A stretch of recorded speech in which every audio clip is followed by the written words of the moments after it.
Hello everyone, and welcome back to Game Easy, Roll Good. And now that we're finally done with all the Unearthed Arcana for the horror-themed subclasses, we can kind of get back to business as usual, kind of go into things that kind of strike my fancy and kind of deep dive into those. Today we're actually going to be talking about somatic versus material components, or somatic and material components, and how those work. Nothing has really changed about the way that they work versus 2014 to 2024. There's mostly just like clarifications on how certain things work. But I saw a post on Reddit that was basically asking why are spells with material components easier to cast than spells with only somatic components. And while I understood what their argument was, I felt like that isn't necessarily always true, which just inspired me to really dig into the rules around spell components, especially the somatic and material ones. The verbal is usually pretty easy to discern whether or not you can talk. But I feel like in general, the spell components are probably one of the most ignored rules, especially after doing this deep dive on them. I know for a fact that I haven't paid this much attention to them in the past on my characters. I don't think that I've ever seen in any sort of live show that any characters ever paid that much attention to them. Maybe the only possibility of that I've ever seen of someone paying so much attention to their components would be Liam on Critical Role when he was playing Caleb Widogast as a wizard, because he's basically just the wizardiest wizard that there ever was. And he focused really a lot on having the actual components and not just an arcane focus. But after we're done here, you can let me know, like, whenever you've played a spellcaster, especially a spellcaster that usually has their hands full of other things like weapons or shields, how much do you actually pay attention to what the actual rules are versus how much do we actually overlook them? So that's what we're getting into today. So without further ado, let's just go ahead and jump into it, starting with an overview of how somatic components work. So this is the only time we're going to look at the 2014 rules, just because I want to point out a small distinction. In 2014, the rules around somatic components was these are spellcasting gestures that might include a forceful gesticulation or an intricate set of gestures. If a spell requires a somatic component, the caster must have a free use of at least one hand to perform these gestures. In 2024, this text has slightly changed and now says a somatic component is a forceful gesticulation or an intricate set of gestures. That part is the same. But now it says a spellcaster must use at least one of their hands to perform these movements. You can see that it no longer says the word free, like a free use of at least one hand. However, I think the implication is that the hand just must be usable. It must be able to be used. And to me, that would mean that it needs to be an empty hand, that it can't be in use. So basically from here forward in this video, we're going to be referring to this as a usable hand, just so that we're not confusing it with like the free hand rules of the 2014 rules. It just needs to be a usable hand, and usable means that it's not currently holding or doing something else. So that's somatic components. Let's go ahead and touch on material components. So the rules around material components really haven't changed in 2024, but let's cover them real quick. It says a material component is a particular material used in a spell's casting, as specified in the parentheses in the components entry. These materials aren't consumed by the spell unless the spell's description states otherwise. The spellcaster must have a free hand to access them, but it can be the same hand used to perform somatic components, if any. So this will come up pretty frequently, but we'll talk about that when we get to it. If a spell doesn't consume its materials and doesn't specify a cost for the item, a spellcaster can use a component pouch, see chapter 6, instead of providing the material specified in the spell. Or the spellcaster can substitute a spellcasting focus if the caster has a feature that allows that substitution. Pretty much all spellcasters have that substitution now in 2024. Even the subclasses like the Eldritch Knight and the Arcane Trickster, I believe both now have the spellcasting focus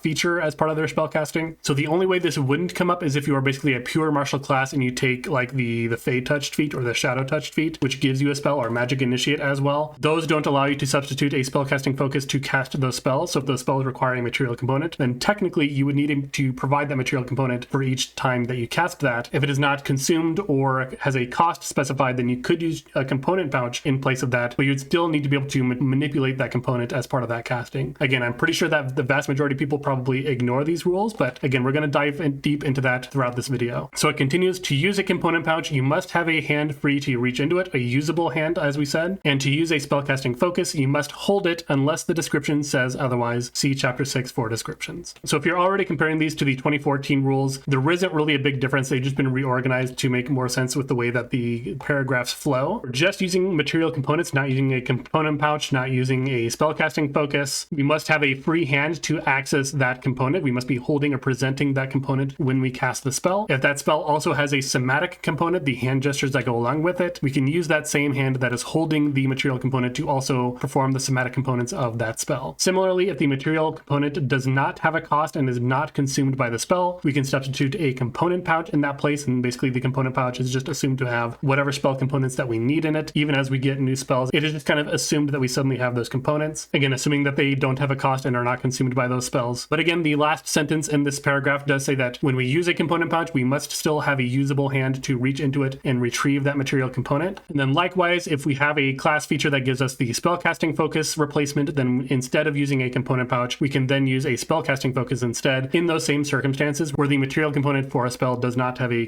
cost and is not consumed by that spell. But again, like it says at the end of the sentence, you must hold the spellcasting focus unless its description says otherwise. And again, we'll dig into that further down this video. So even just starting from here, you can let me know down in the comments, how much of this do you actually do? Because I'm pretty sure, and again, just from the way that we play at our tables and the way that I've seen just played in like live plays and things like that, and just the general discussions that I see around online, I'm willing to bet that most people ignore these rules, or at least ignore these rules for everything but like the most expensive components, like your Revivifies, maybe even some of your summoning spells, which usually have like a 500 gold particular item, like your summon Shadow Spawns, your summon Undead, your summon Fae, those sorts of things. They usually have a very expensive spell component as well. So if you're a DM, you can let me know where you draw the line on what kind of material components that you would make sure that they need to have that component to cast that spell on. Now let's talk about kind of where the somatic and material component rules start to get a little bit more messy, and that is casting while you are equipped. So the most popular example would be like a cleric or paladin with their holy symbol, particularly the emblem, because the emblem can then be either emblazoned on their shield or like on a tabard or something like that. Well, let's assume that this cleric or paladin is holding a shield and they also have a weapon in their other hand, so they have no usable hands because both of their hands are either holding the shield or holding the weapon. So if they wanted to cast a spell like Bane, which has a verbal, somatic, and a material component, but that material component is not consumed or does not have a cost associated with it, we can use our spellcasting focus, which is emblazoned on our shield. We can then use that hand that is holding that shield to perform the somatic components because it is the same hand holding the material component for that spell. Very easy, no problems with casting Bane on a fully equipped cleric or paladin wielding a shield in one hand and a weapon in the other. However, if we then want to go cast a spell like Cure Wounds, which only has a verbal, somatic, or maybe just a somatic-only component, which Cure Wounds I believe is verbal and somatic, but there are just somatic-only spells as well. What they must do is that they must first put away either the weapon or their shield to make sure that they have a usable hand, because again, the messy part here is that you can only use the hand holding the material component to perform the somatic components of a spell if that spell also has that material component. For a spell that doesn't have a material component but still requires a somatic component, you need an empty usable hand. It cannot be holding anything else, including what would normally be the appropriate material component, such as a spellcasting focus. So what the cleric or paladin would need to do again was put away their weapon and then cast that spell. So this is kind of where it seems that spells with fewer components, and that being spells with at least a somatic component, it could be verbal or somatic or only somatic, are harder to cast than spells with a material component as well. That's usually going to be verbal, somatic, and material. I don't think there are any material component spells that don't have verbal and somatic as well, but we can see that, you know, casting Bane is very easy for a cleric with their full hands, but Cure Wounds it's actually harder because they now need to put something away in order to cast that spell. So then let's take this one step further and sort of complicate that material component. Let's say that we need to take the slain cleric or paladin. They still have that holy symbol emblazoned shield in one hand and a weapon in the other. Now they want to cast Revivify, which has a material component that is consumed and also has a cost, but more importantly, it's consumed. So how would that work? Because now we not only need to put our weapons away, but now we need to also retrieve a material component. So now we need to figure out how do we interact with an object on our turn. So the rules for that haven't really changed in 2024, but what does it take to put away a weapon or retrieve a material component? So the first thing that we're aware of, especially from the 2024 rules, and this is something that is new in the 2024 rules, is that equipping and unequipping weapons during the attack action is free, but we can only do this as part of the attack action, not during any attack. Like if we're able to attack as a bonus action, like if we're a war cleric, that does not count. It must be during the attack action, but we're already wanting to cast a spell that requires an action, so we can't do that. We can't use this rule to sort of put away our weapon for free and then retrieve the material component using a different function. Then the only thing that we can consider is sort of our free object interaction, which is still a rule in 2024. So those rules are listed here. Again, it's very similar to the way that it was in 2014. What is an object? For the purposes of the rules, an object is a discrete inanimate item like a window, door, sword, book, table, chair, or a stone. It isn't a building or a vehicle, which are composed of many objects. And then it continues to say time-limited object interactions. When time is short, such as in combat, interactions with objects are limited, one free interaction per turn. That interaction must occur during the creature's movement or action. Any additional interactions require the utilized action as explained in the combat later in this chapter. But we still get one free object interaction per turn as part of our action or movement. So at least I would say that drawing or stowing a weapon outside of our attack action would count as our free object interaction for the turn. The more specific rules around equipping and unequipping weapons during your attack action, or being able to draw your ammunition or your thrown weapon as part of the attacks with those weapons, those are more specific interactions. Those do not count as your one free object interaction because you have a specific feature that allows you to do that additionally. So then let's get back to our cleric or paladins. We can consider drawing or stowing a weapon outside of our attack action as an object interaction. If we cast a verbal and somatic component spell like Cure Wounds, again, we can use our free interaction to stow our weapon and then use our action to cast the spell Cure Wounds. And it is worth noting that we cannot stow our shield instead and keep our weapon equipped, such as if we wanted to keep it equipped to be able to make an opportunity attack with that weapon. The The shield does specifically require the utilize action to don or doff. It cannot be overwritten by the object interaction rules. So we can easily just stow our weapon, cast a spell as an action. However, then we're stuck with an empty hand. We cannot redraw our weapon because we no longer have a free object interaction, and we are no longer able to take the utilize action, at least as a normal cleric. We're not like multi-classed into a thief rogue or anything crazy. So what this means is that we're kind of in a position where we are unable to make like opportunity attacks with that weapon if we wanted to, because again, you can't draw a weapon as part of your reaction, only as part of your attack action. However, you can still make unarmed strikes as part of that opportunity attack, which means you can also potentially grapple or shove as part of that opportunity attack. So you still have options. The only thing that you're really denied when doing this is the ability to make an opportunity attack with that weapon. But then let's get back to Revivify, because remember again that Revivify has a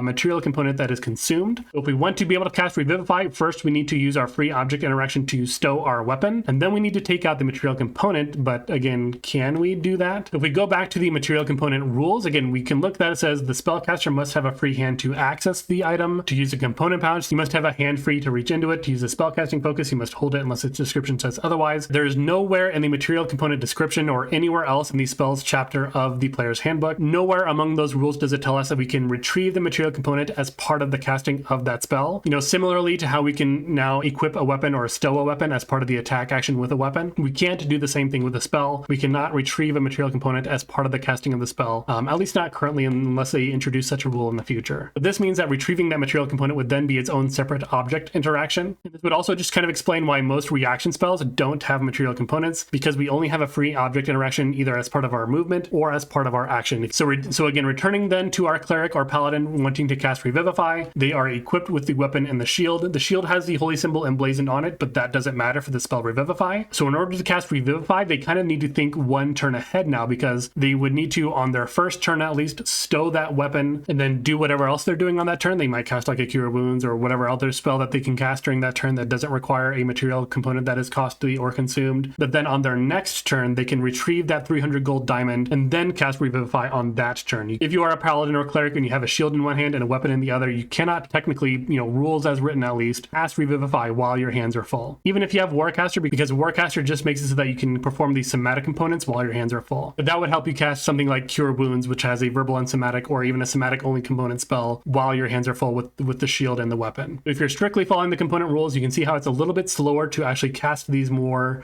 expensive spells. However, that is just a spell where the material component is consumed. So then let's look at a spell that just has a costly component but doesn't consume that component as part of the casting of that spell. So the same cleric now has their weapon and shield equipped. They now want to cast the Dawn spell. The Dawn spell requires like a diamond or some kind of gem that is worth like 500 gold or something like that. So it can't be replaced by the holy symbol on their shield, but it also isn't consumed. So now we need to, again, on the first turn, we need to use our free object interaction to stow that weapon. On the second turn, we need to use our free action to then retrieve the material component and then cast that spell. Basically just the same as it was with the Revivify spell. We need to think one turn ahead. However, that spell component is not consumed. So now we're sitting here with our shield in one hand and the component in the other. So we now, if we want to get our weapon out again, we need to reverse those steps, where on turn 3, we would stow that component and put it back. On turn 4, we would then retrieve our weapon with our free object interaction to then be fully equipped again. We can speed this up a little bit by using the attack action on the third turn. So we have the component and our shield in hand. We can use our free object interaction to stow the component and then take the attack action to draw our weapon and attack with it. But that's really the fastest that any of this can happen without using any other sort of special features that might allow us to do this more quickly. But again, this is just assuming that we're using like a basic backpack or some other sort of like side satchel pouch. If you're using something like a bag of holding or the Heward's handy haversack, again, those have very specific rules where the bag of holding requires the utilize action to retrieve an item. The Heward's handy haversack requires either the utilize action or a bonus action to retrieve the item. So if you're holding your spell components in a bag of holding, you can't even retrieve it as part of a free object interaction. You need to use the full utilize action to do it. The Heward's handy haversack is a little bit easier because then you can use your bonus action to retrieve the item, which then would also technically free up your free object interaction to do something else. So there are actually some potential benefits there, especially if you're not really doing anything better with your bonus action on your turns. But the basic backpack does not have any of these restrictions. We could presumably, freely retrieve an item from our backpack to get that material component out. The same way that we could retrieve a material component from a component pouch or anything like that. I would not consider it an object interaction to open the backpack or the pouch, so to speak. So this is kind of a funny situation where the basic backpack is just better than the bag of holding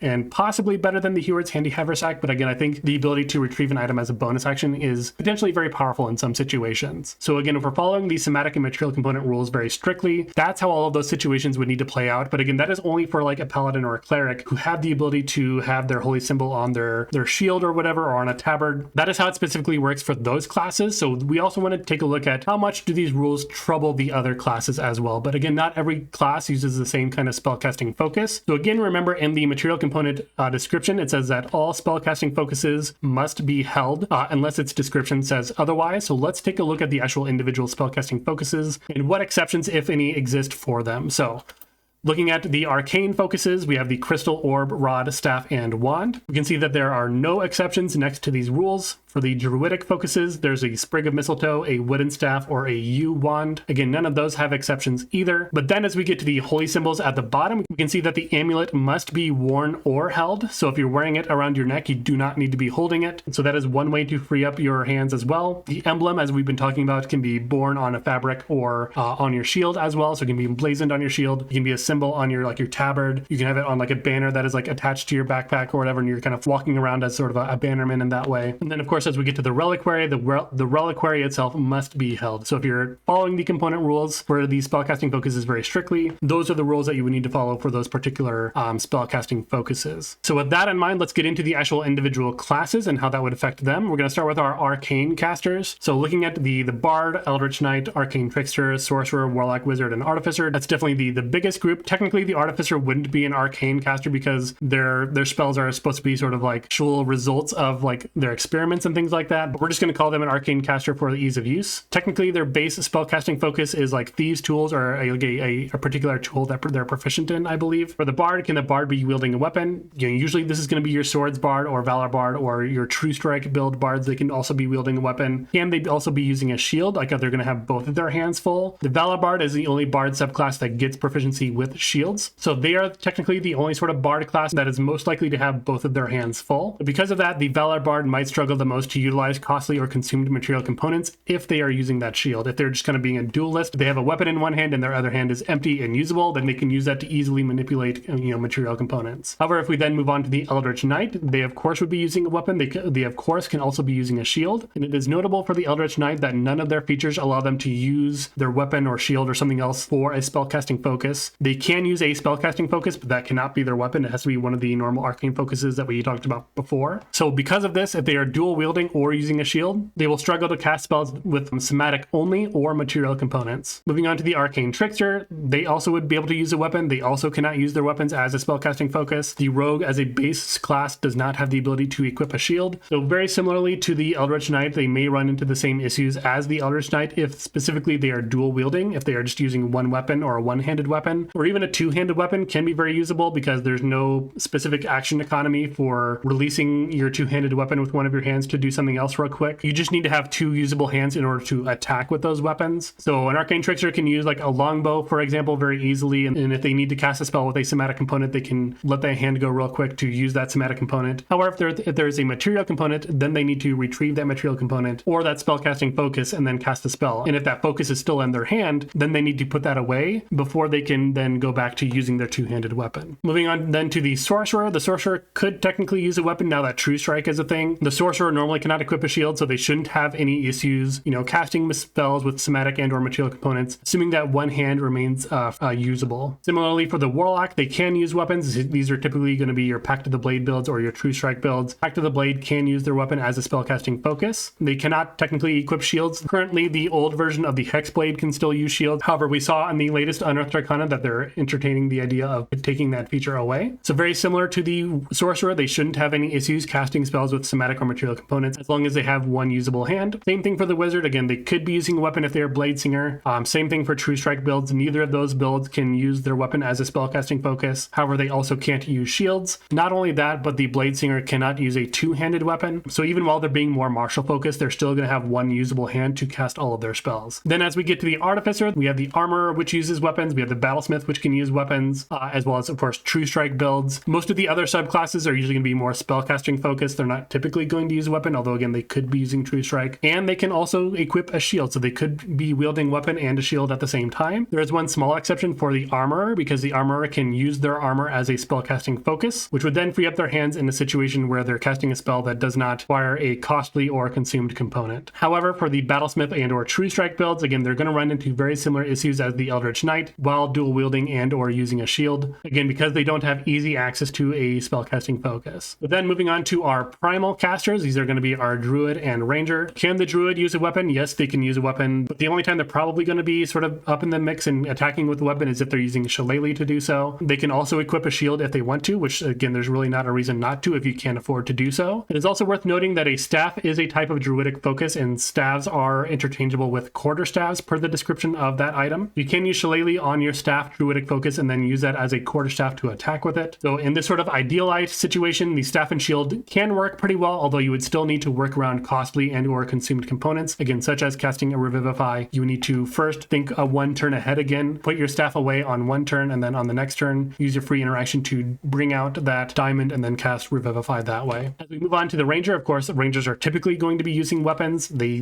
cannot use their weapon as a spellcasting focus. They can equip a shield if they would like to. So again, if they are dual wielding or using a shield, very similarly to the Eldritch Knight, they will struggle to cast spells with Somatic-only or material components of any kind. And this is particularly notable as well, because if you remember, like the Eldritch Knight has access to the shield spell. So if you have a tanky Eldritch Knight that has a weapon in one hand and a shield in their other hand, shield requires verbal and somatic components, or maybe just somatic, but either way, if their hands are full, they cannot cast the shield spell. Notably for the Ranger, they're big bursty weapon-based spells, like their Conjure Barrage, Conjure Volley, Steel Wind Strike even. Those have a material component of a weapon that is worth more than 1 silver. So you're going to be able to cast those while equipped anyway. So for those spells, at least, it is very easy to cast those spells, but for any other sort of support spell or any other spell that doesn't have that same material requirement, they're going to have to put one of their weapons away in order to cast that spell. So those are our Primal Casters. Let's move again on to our Divine Casters, that being, of course, our Cleric and Paladin. Again, for the holy symbols, specifically for the Cleric and the Paladin, they can either be wearing an amulet and bypass the material component for spells that are not costly or consumed. Same thing with the emblem that can be on their shield or on a tabard or sort of some sort of fabric that is on them. Those can be used as spellcasting focuses, so they don't need to be holding on to that. A Cleric, of course, can be using a weapon. They don't always, but you can definitely build them to do that. Of course, they also can wield a shield. If that Cleric is not using a weapon, they should not have any trouble with spells that require somatic and or material components. So basically, unless you are specifically building a battle Cleric where you're going to be walking up and hitting people with a weapon, you should probably just have a shield in one hand and have an empty usable hand as your other thing. That way you can easily manipulate material components. Then as we move on to the Paladin, again, they can also be using a weapon. And again, neither of these classes have the ability to use their weapon as a spellcasting focus. But again, they do have those workarounds of the amulet and the emblazoned shield. The Paladin, of course, can also be wearing a shield, but very similarly to the Eldritch Knight and the Ranger, if they're dual wielding or using a shield, they will struggle to cast spells with somatic only or costly or consumed components. Having the ability to wear an amulet or have an emblazoned shield does not help them in either of those situations. So we're almost done here. Let's go ahead and get to my final thoughts. Overall, I think spell components are a lot more involved than most players would probably give them credit for. And as we kind of went along, we saw that there was a pattern where the more martial focused a particular spellcasting class or subclass is, the harder it is for them to manage their spellcasting. Like your Eldritch Knight, even though they have access to spellcasting, they might be sword and board, they might have a two-handed weapon, they might be dual wielding. And when they're doing those things, especially the sword and board and the dual wielding, it is much harder to manage their spell components in order to cast these more powerful spells. On the other hand, the more sort of true Gish subclasses, that being like your Pact of the Blade Warlocks, your Blade Singer Wizards, maybe even like your Swords Bard could be considered a strong Gish as well. These ones are almost intentionally designed to not have to worry about managing components because, again, the Blade Singer cannot equip a shield. The Bard as a class cannot equip a shield unless they are specifically the Valor Bard. The Pact of the Blade Warlock cannot equip a shield, at least in 2024, unless you're using the old Hexblade. Not only that, but they're more likely to not also be using two-handed weapons, which means that they always have a hand free to manipulate that material component. So it's almost like the fact that they aren't able to equip a shield is not supposed to be a way of balancing them to be more squishy. Rather, the design intent could be that, hey, these classes have very powerful spells that they can cast. These are how the somatic and material components work. Therefore, we're going to make it so that they should have a free hand in order to manipulate these components. Likewise, as we move on to sort of our pure spellcasters, our wizards, our sorcerers, even our warlocks, even our bards, they're basically designed to not have to worry at all about material components because, again, they can't normally equip a shield. They're probably going to have their spellcasting focus in at least one of their hands, leaving their other hand free to manipulate costly and consumed components that way. So if you're just playing like a very true sorcerer wizard, kind of true to the sort of traditional theme of the sorcerer or the wizard, you're sort of in a situation where you actually don't need to worry about without material components. However, as we can see for classes like the Paladin or the Cleric, Ranger, Eldritch Knight, running component rules as written would certainly slow down the game to have to check what the component type of each spell is and, what are you equipped with? Are you able to access that right now? If you do put that away, you're not going to be able to take it out again, which means that you don't have opportunity attacks with that weapon if you need to, but you can still unarmed strike. That certainly bogs down the game until at least people get used to those rules and hold themselves accountable, more importantly, to those rules, the players specifically following the rules of the game. But I also think that that's a big reason why component rules often get overlooked, at least based on my personal experience as well as the things that I've seen in like actual plays and things like that. However, if you are a DM and your players are wondering what the value of Warcaster is, consider enforcing more strict component rules and let them know why exactly these rules exist and if they want to actually follow those. But again, remember that Warcaster does not solve the problem of managing material components. There's currently, I believe, no feature in the game that solves that problem, except in the case of spellcasting focuses in component pouches. But for the costly and consumed components, there's nothing that lets you access those easily. We've even seen in 2024 the removal of rules that used to ignore all material components, now just ignore material components that aren't consumed or costly. However, there is sort of one way in the game to basically completely be able to ignore all somatic and or material component rules, or at least you can't ignore them, like you still have to use them, but you can basically work around them perfectly in such a way that you can always assume that you have that usable hand to do the thing that you need to do. And that is actually through the Thri-kreen species, because they have secondary arms. So the Thri-kreen, it says you have two slightly smaller secondary arms below your primary set of arms. These secondary arms can manipulate an object, open or close a door or container, pick up or set down a tiny object, or wield a weapon that has the light property. So DM permitting, if they allow you to play the species in their campaign or adventure or whatever they're doing, Thri-kreen species solves all of your somatic and material component problems. These secondary arms can manipulate objects and perform most activities that would fall under the free object interaction. So this sort of gives us the best of all worlds, where we're sort of able to even authentically dual wield by holding weapons in two hands. We can also equip a shield, such as having a main weapon in one of our main arms, a shield in one of our main arms, a light weapon in one of our secondary arms, and then our other last secondary arm always remains empty to be able to do other things that we need it to do, whether it be just somatic components, retrieving a costly or consumed material component. It solves all the problems. It is literally your Swiss Army knife, and the only sort of drawback to it is that, at least rules as written, you can't speak any other language other than Thri-kreen. This doesn't interact with verbal components, of course, because of course speaking another language has nothing to do with verbal components, but you are still able to communicate with your party by telepathy. There's a feature that allows them to do that anyway. So that is everything I wanted to cover in this video. Again, if you want to play a super spellcaster that is able to do everything, if your DM is being very strict about somatic and material component rules, the Thri-kreen is your answer if they allow it. But again, that is everything I wanted to cover. I want you all to let me know how many of these interactions were you actually aware of? How often do you actually follow any of these rules? Usually this is going to be trickling down from whatever your DM enforces. And I guess as far as I've seen, it usually only comes down to costly, very expensive material components, and usually only for very particularly powerful spells like, your revivifies, your clones, things like that. And if you have played very strictly with these somatic and material component rules, how much did it slow down the game? Did it eventually get better as players got better at, keeping themselves honest and making sure that they're doing things properly? I know going through this video, I certainly learned a lot, so I definitely want to hear from you. So again, while you're going down to those comments, please hit that like button. If you are a new viewer or returning viewer to this channel and you like what you saw here and you want to see more from me, please consider hitting that subscribe button and support the channel. I release videos every Wednesday and Sunday, so you always have something to look forward to. I appreciate your time, and I'll see you in the next one.